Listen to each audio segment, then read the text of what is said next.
Hi, Cailen Ascher here, founder of Calm Biz, and today I want to talk to you yoga teachers out there about how to stop giving your time away for free.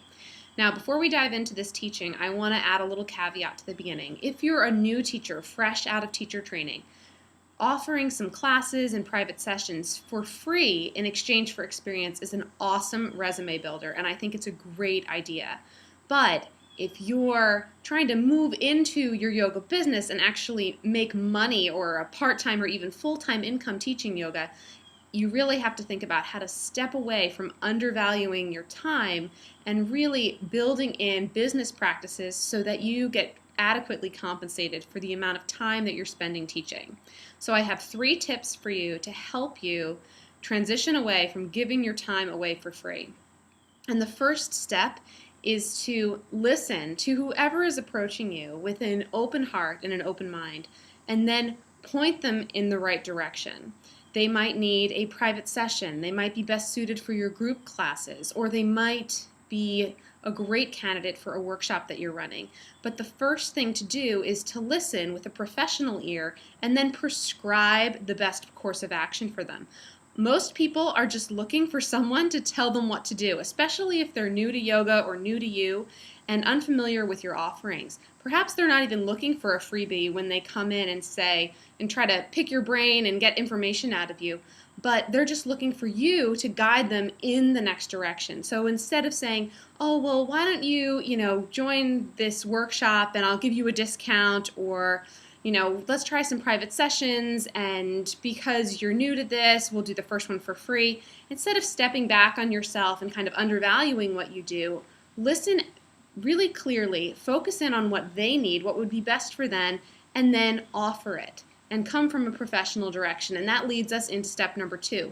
Always be professional, confident, and clear when you're speaking about your teaching, your yoga business, and the money side of things. I know it can be an uncomfortable topic when someone is asking you about private sessions and suddenly you're realizing that they want to know how much a private session costs.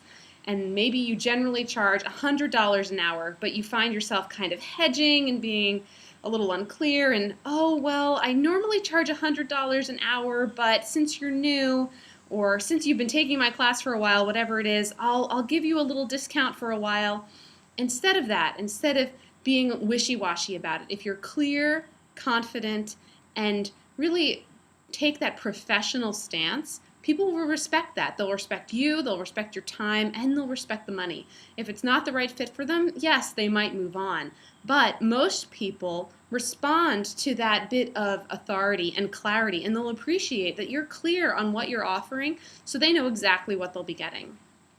And the last thing I would recommend, and this makes that whole money piece a little bit easier, is make sure you establish a set of professional marketing materials. That's why I always recommend having a website, maybe putting in place an e-newsletter where you can reach out to your community, have some business cards, really nice flyers and handouts. So when people are asking about your services, about the yoga work that you do, whatever that may be, you can point them either to your website, hand them a physical piece of material that they can read about what you're doing that clearly outlines what they can expect to get and the cost of the service. And that way, everything you're saying and presenting to them as a professional yoga teacher is then backed up and reinforced by the materials that you're giving them. And that'll help you be even more confident in your delivery. So I hope that these tips were helpful. I really encourage you that if you've been teaching for a while, step away from giving your time away for free. I'm all about teaching one community class or offering a free private session to someone who just really needs that time. But when it comes to building a business, we have to be business-minded about it. And that means valuing our time so that we can support ourselves and our families and the lifestyle that we deserve too. So, as always, for more business and marketing advice, I hope you'll head over to calmbiz.com, and I will see you there.